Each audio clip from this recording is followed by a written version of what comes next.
The room went quiet the second she said it.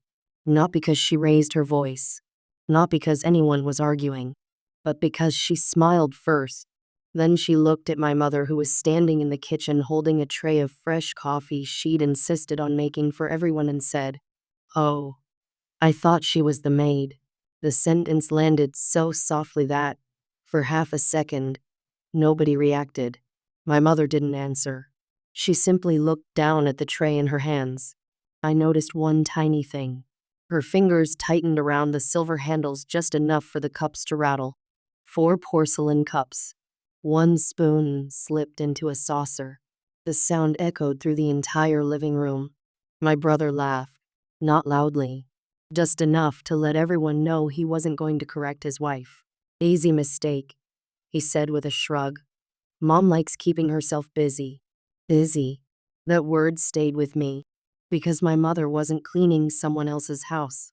She was standing inside the home I had purchased for her 8 months earlier. An $850,000 house. Paid in full. No mortgage. No loans. Every wall. Every window. Every brick. Every signature on the closing documents had my name on it. Only 3 people knew that. My attorney, my mother, and me. Everyone else believed my brother had taken care of Mom. That misunderstanding wasn't an accident. It had been carefully encouraged. I never corrected anyone. I didn't need the credit. I thought peace inside the family was worth more than recognition. Looking back, silence can become expensive. My sister-in-law walked farther into the kitchen without waiting for permission. She opened cabinets, peeked inside drawers, looked around like she was evaluating a vacation rental. "I'd probably remodel this," she said. Then she laughed. "The kitchen feels dated." I remembered spending almost 6 months designing the kitchen with my mother. She had picked every cabinet, every handle. Even the tiny blue tiles behind the stove reminded her of the house where she grew up. My mother smiled politely. "I like it the way it is." My sister-in-law didn't even look at her. "I'm sure you do." My brother leaned against the island with his arms crossed. "You know," he said, "once Mom eventually can't manage a place this big, maybe we'll move in." "We'll move in." Not, "We'll help her." Not, "We'll take care of her." "We'll move in." Like the decision had already been made. I stayed silent. Again. People often mistake silence for weakness. Sometimes it's simply unfinished business. Then my nephew ran into the kitchen holding a framed family picture. He couldn't have been older than 8. "Mom," he shouted, "where should I put Grandma's picture?" Without even turning around, my sister-in-law answered, "Not in the main hallway." "Why?" "Because guests don't need to think she owns the place." The room froze. Even my brother looked uncomfortable. Just for a second. My mother lowered her eyes. She reached for the picture. "I'll keep it in my room." She said it so gently that it almost sounded like she was apologizing. That's when something inside me shifted. Not anger. Not revenge. Something colder. Like an architect discovering a crack in the foundation before anyone else notices. I looked across the room, toward the hallway table. A single white envelope rested there. No stamp, no handwriting. Just my attorney's return address in the corner. It had arrived 30 minutes earlier. I hadn't opened it yet. Neither had anyone else. At that moment, I realized that envelope was about to become the most important object in the house. But not today. Not yet. Because some lessons need time. And some people need enough rope to convince themselves they're untouchable. Welcome back to Reality Drama Story, where family secrets unfold and quiet decisions change everything. If you're new here, drop a comment, subscribe, and become part of our storytelling family. Now, let's get into it. My name is Daniel. I'm 42 years old. For most people who know me today, I'm the quiet owner of a commercial construction company outside Denver. They think I spend my days reading blueprints, walking job sites, and arguing over concrete schedules. They're right, but that's only half the story. Buildings taught me something people never did. Every collapse starts long before anyone hears the noise. Families aren't much different. Growing up, there were only three of us: my mom, my older brother, Eric, and me. Dad died when I was 12. Heart attack, 46 years old. One normal Tuesday morning. By dinner, everything had changed. Mom worked 3 jobs after that: breakfast waitress, school cafeteria, night cleaning crew at a medical office. Some days she slept less than 4 hours. Yet somehow, she still packed our lunches every morning. She never complained. Not once. When I was 16, I asked her why she worked so hard. She smiled while ironing one of Eric's shirts. Because houses don't stay standing if nobody keeps repairing the little cracks. I didn't understand it then. Years later, those words became the blueprint for my entire life. Eric understood something different. He learned that charm could replace effort. Teachers liked him. Neighbors admired him. He could walk into a room and leave everyone believing he'd solved problems he hadn't even touched. I wasn't jealous. Actually, I admired it. I thought confidence was a gift. Until I realized confidence without responsibility eventually becomes entitlement. When Eric married Vanessa, I honestly believed she'd balance him. She was polished, always perfectly dressed, always knew the right thing to say, at least in public. She remembered birthdays, sent expensive gifts, volunteered at charity events. People adored her, but every compliment she gave someone came with a price. Every favor became a receipt she expected to cash later. It wasn't obvious at first. Manipulation rarely is. It arrives wearing good manners. Mom noticed it before I did. She never criticized Vanessa. Instead, she'd quietly change the subject whenever Vanessa started discussing money, or houses, or inheritances, especially inheritances. One Thanksgiving, years before any of this happened, Vanessa asked Mom a question that sounded harmless. "So, have you ever updated your will?" Mom laughed nervously. "I don't have much worth fighting over." Vanessa smiled. "You'd be surprised." I remember looking across the table. Eric didn't interrupt. He simply kept eating. Back then, I convinced myself I was imagining things. It's amazing what we overlook because we don't want conflict. Years passed. Construction became more than my job. It became my escape. I built office parks, hospitals, apartment complexes, schools. One project turned into three. Three became 12. By 38, I'd sold part of the company. People assumed I'd become rich overnight. They didn't see the 18-hour days, the holidays missed, the birthdays forgotten, or the years spent living in motel rooms near construction sites. Money is visible. Sacrifice usually isn't. Mom never asked for anything. Never. If I bought her a new television, she'd worry I'd spent too much. If I paid for a vacation, she'd ask whether my employees got enough time off too. She measured wealth differently. One afternoon, she admitted she'd been thinking about selling her little house. The roof leaked. The plumbing failed twice that winter. The stairs hurt her knees. She laughed while saying it. "I think the house is retiring before I do." That sentence stayed with me.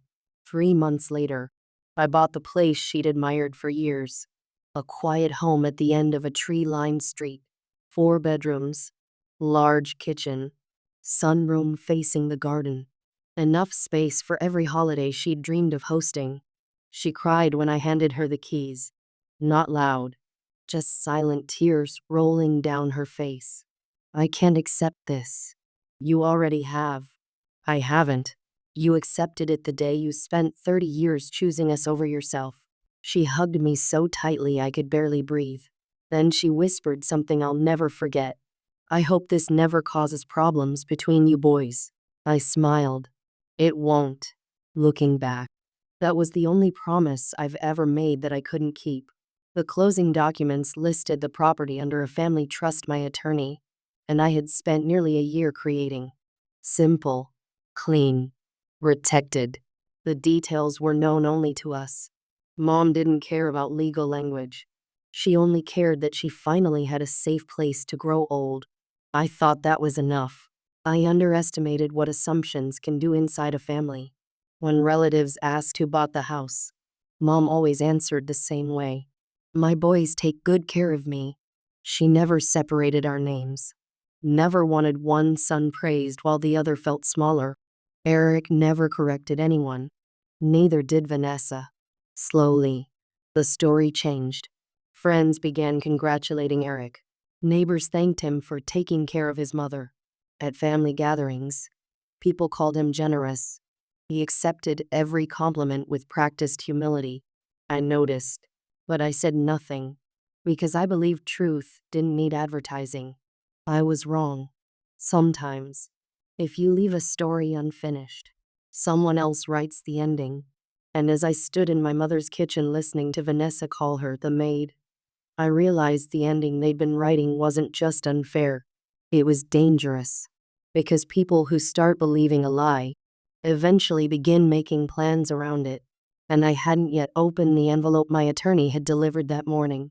I had no idea that inside it was a document that would expose everything they thought they knew and everything they had already started counting on. I didn't open the envelope that afternoon. Not because I wasn't curious, because timing matters. In construction, you don't pour concrete during a storm just because the truck has arrived. You wait until the ground can hold the weight. Families work the same way. The truth means very little if people aren't ready to hear it. So I slipped the envelope into the inside pocket of my jacket and stayed for another 2 hours. Long enough to notice things I should have noticed years earlier. Vanessa had already begun rearranging my mother's living room. Not physically, verbally. She stood near the fireplace with her phone in one hand, taking pictures from different angles. This wall would look amazing if it came down, she said. Eric nodded. Open concept. She smiled. And hardwood throughout. Carpet makes everything feel old. My mother looked toward the floor. I picked that carpet. Vanessa gave her the same smile people use on children. It's sweet. Sweet. Not beautiful. Not warm. Not thoughtful. Just sweet. I watched Mom smooth the edge of the rug with her foot. She always did that when she felt embarrassed. A habit she did since I was a kid. Nobody else noticed. I did. Dinner was quiet. Too quiet. The roast Mom had spent all morning cooking sat in the middle of the table. Mashed potatoes. Fresh rolls. Green beans from the small garden she'd planted behind the house. The kind of meal that tasted like every Sunday of my childhood. Vanessa took one bite. I used less salt. Mom smiled politely. I'll remember that. You should. 3 words. Nothing cruel on paper. Everything cruel in delivery. Eric reached for another roll. So, Mom. He paused. You've thought about downsizing eventually, right? She looked confused. I'm happy here. I know. He cut another piece of meat. I'm just thinking ahead. Vanessa leaned forward. A house this size is a lot for one person. I manage. For now. Nobody said anything. The air itself seemed heavier. Then my nephew, Noah, looked up from his plate. Grandma isn't moving. Children have a way of saying what adults are too careful to admit. Vanessa laughed. We're just talking. No. He shook his head. You're planning. The table fell silent. Eric changed the subject almost immediately. But I couldn't stop looking at Noah. 8 years old. And somehow the only honest person in the room. That night I drove home with the envelope still unopened. The highway stretched ahead in long ribbons of yellow light. I kept hearing Mom's voice. I hope this never caused problems between you boys. Maybe she'd seen the cracks years before I had. Parents usually do. The next morning my attorney called. His name was Charles Bennett. I'd worked with him for nearly 12 years. Charles never wasted words. Did you read it? Not yet. You should. Bad news? Not exactly. He paused. But I think you'll want to know someone's been asking questions. My hands tightened around the steering wheel. What kind of questions? Questions about the trust. I felt my stomach drop. Oh, I can't legally tell you everything. Another pause. But someone claiming to represent your brother requested public property information. I pulled into an empty parking lot. They hired someone? It appears that way. Did they get anything? No. The trust did exactly what it was designed to do. I looked out across the parking lot. A man was loading lumber into an old pickup truck, piece by piece, carefully balanced. One wrong board would throw off the whole stack.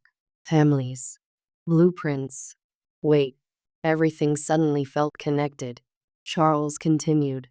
I also mailed you an amendment. The envelope. Yes. You'll understand once you read it. When do you want to meet? Tomorrow. The rest of the day I couldn't focus. Concrete estimates blurred together. Emails piled up. Employees asked questions I'd already answered. By 4 o'clock, I finally opened the envelope. Inside were 14 pages, most of them legal language. The last page stopped me cold. Article 9. Occupancy conditions. I read it once, then again, then a third time. I remembered exactly why we'd included it. 3 years earlier, after hearing stories about elderly homeowners being manipulated into signing over property, Charles had suggested additional protection. At the time, it felt excessive. Now, it felt brilliant. The clause was simple. No family member could establish residency in the home without written approval from both trustees. Those trustees were Charles and me.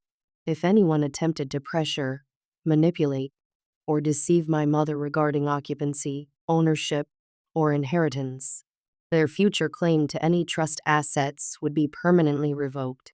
It wasn't punishment. It was protection. A legal firewall. One they'd never see coming. I leaned back in my chair. For the first time in 24 hours, I smiled. Not because I wanted revenge. Because my mother had been protected long before anyone realized she needed protection. 3 weeks passed quietly. Too quietly. That's when Eric called. He almost never called first. Hey, little brother. His voice sounded unusually cheerful. What's up? I've been thinking. Dangerous words. About? Mom. I stayed silent. I think she's lonely. I was there 3 days ago. I know. But she shouldn't live alone forever. There it was. The first brick. Carefully placed. I visit every week. So do we. He laughed. We were actually talking about moving in. We. Always we. Mom ask you? Not exactly. Then who? Another pause. Vanessa had the idea. Neither of us spoke for almost 5 minutes. Finally, she asked, do you think I'm becoming difficult? I looked at her. What? She stared into her cup. Vanessa says I forget things. You don't. She says I repeat myself. So does everyone over 40. She smiled. Barely. Then her smile disappeared. They keep asking about the spare bedrooms. The words came quietly. Asking? They've measured them. I froze. What do you mean measured? She stood and walked to the hallway closet. From inside, she pulled out a folded measuring tape. They left this. I held it in my hand. 25 feet. Construction grade. Used recently. The metal edge still had drywall dust on it. Someone had measured the rooms. Without asking, a strange feeling settled over me. Not fear. Calculation. People don't measure spaces they're simply visiting. They measure places they're planning to occupy. That evening Noah called me. Not Eric. Not Vanessa. Noah. He whispered into the phone. Dad says don't tell. My heart started racing. Tell what? They're packing boxes. I sat upright. What boxes? Mom bought labels. My voice stayed calm. What do the labels say? He sounded like he was reading. Master bedroom. Office. Kitchen. I closed my eyes. They weren't discussing moving. They were preparing. Without permission. Without asking my mother. Without knowing that every step they took brought them closer to triggering a legal clause they didn't even know existed. I thanked Noah for calling. Then I hung up. 5 minutes later, my phone rang again. Charles. I had a feeling you'd call first, he said. I need you tomorrow. I already cleared my schedule. He laughed softly. I figured. What if they're already moving? They won't get very far. How can you be so sure? His answer was calm. Because Charles never panicked. They're building on land they don't own. I looked at the measuring tape still sitting on my kitchen counter. For the first time, I realized this story had never really been about a house. It was about entitlement and people who mistake kindness for permission. The real confrontation hadn't happened yet. In fact, the most important person in the entire story hadn't spoken a single word. Not me. Not Mom. The second trustee, Charles Bennett. And before another week was over, he was going to walk into that house carrying a leather briefcase that would change every relationship in our family forever. If this story is hitting close, drop a comment and stay with me because what happens next is something none of them were ready for. The invitation arrived on a Tuesday. Not by mail. Not by text. Vanessa called my mother directly. How about a family dinner this Saturday? She asked cheerfully. Everyone's schedules finally line up. Mom looked at me while she held the phone. I could hear Vanessa's voice through the speaker. It'll be nice. We should start making more memories in this house. That last sentence stayed with me. In this house. Not your house, Mom. Not the house Daniel bought. Just this house. As though ownership had already become a shared understanding. Mom looked uncertain. I'd love that. She always answered with kindness first. It was one of the reasons people underestimated her. 2 days before dinner, I met Charles Bennett at his office. His building overlooked downtown Denver. Floor-to-ceiling windows. Dark walnut conference table. Everything organized. Exactly the way his mind worked. He placed a thick blue folder between us. I've updated everything. I opened it. The trust. The deed. Insurance documents. Tax records. Every signature. Every amendment. Everything perfectly documented. Charles slid one final envelope across the table. This stays sealed unless you decide it's time. I looked at him. You think it's time? I think they're about to force your hand. I leaned back. I still don't want to fight. You won't be starting one. He folded his hands. But Daniel, his voice became softer. There's a difference between protecting peace and financing disrespect. That sentence hit harder than I expected. He continued. I've represented families for 37 years. I've watched siblings destroy each other over lake houses worth 1/3 of this property. I've seen children sue parents, nieces forge signatures, grandchildren empty retirement. We're moving. Vanessa forced a smile. Sweetheart, we're discussing possibilities. No. Noah frowned. You said Grandma already agreed. Mom looked up. I did. Nobody answered. I looked at Eric. He looked away. That was answer enough. Vanessa recovered quickly. She always did. She smiled at my mother. There must have been a misunderstanding. Mom nodded automatically. I'm sure there was. She was protecting everyone. Even now. Especially now. Then something happened that changed everything. Mom stood. Not dramatically. Slowly. She walked toward the hallway. Returned holding a small wooden box. She placed it on the table. Inside were photographs. Old birthday cards. Father's watch. The house keys. She looked at Eric. When your father died. Her voice stayed calm. I promised this family we'd never fight over walls. She touched the keys. I thought this house would bring us together. Vanessa reached toward the keys. Almost instinctively. Just an inch. Barely noticeable. I noticed. She stopped when she realized I had seen it. That tiny movement told me everything. People reach toward what they believe already belongs to them. My phone vibrated. One message. From Charles. Outside. Ready whenever you are. I locked the screen. Not yet. Not quite. There was still one more layer to uncover. Vanessa suddenly changed tactics. Her smile disappeared. Tears filled her eyes. I can't believe we're being treated like this. Interesting. 5 minutes earlier, she had been making bedroom assignments. Now she was the victim. She looked at Mom. We've only ever wanted to help. Mom immediately apologized. I'm sorry if. No. I interrupted. For the first time all evening. Just one word. Quiet. Measured. Everyone looked at me. Mom stopped speaking. Eric leaned back. Vanessa blinked. I folded my napkin, placed it beside my plate, then looked directly at my brother. When exactly did Mom agree to this? He hesitated. She. Another pause. She didn't object. I nodded.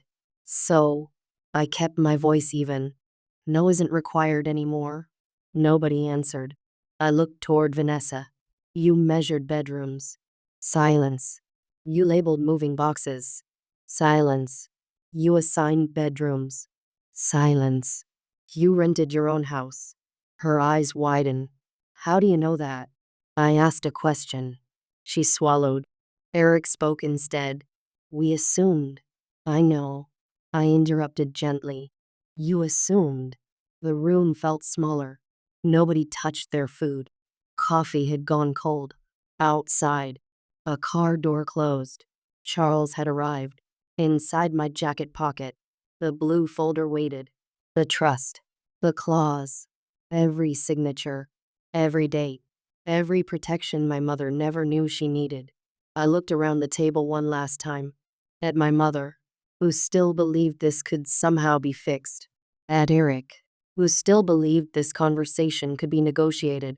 At Vanessa, who still believed confidence could overcome facts. Then I stood. I think, I said calmly, it's finally time we talk about who actually owns this house. The room became perfectly still. Not one chair moved. Not one fork touched a plate. And from the front porch, 3 slow knocks echoed through the house. Charles Bennett had arrived. The 3 knocks echoed through the house. No one moved. I walked to the front door and opened it. Charles Bennett stood there with his leather briefcase in one hand and a sealed blue folder in the other. Good evening, he said calmly. He stepped inside, greeted my mother first, then nodded politely to everyone else before taking the only empty chair at the table. Vanessa forced a smile. I'm sorry. And you are? Charles Bennett, he replied. Attorney and co-trustee. The room fell silent. I placed the blue folder in front of my mother. Mom, I said softly, this was always yours to know. I only waited because I hoped we'd never need it. She looked confused. Charles opened the folder and slid the property deed across the table.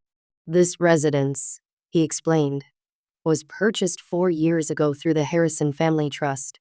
It is owned entirely by the trust for Margaret Harrison's lifetime benefit. Eric frowned. What does that mean? It means, Charles answered, your mother has the unrestricted right to live here for the rest of her life. Vanessa leaned forward. So when she passes, it gets divided? Charles didn't even glance at her. No. He turned another page. Article 9. He read slowly. If any individual attempts to pressure, manipulate, or misrepresent ownership of this property, or attempts to establish residency without written approval from both trustees, that individual permanently forfeits any future interest connected to the trust. Vanessa's face turned pale. Eric looked at me. You planned this? I protected Mom. I answered. I never planned for this conversation.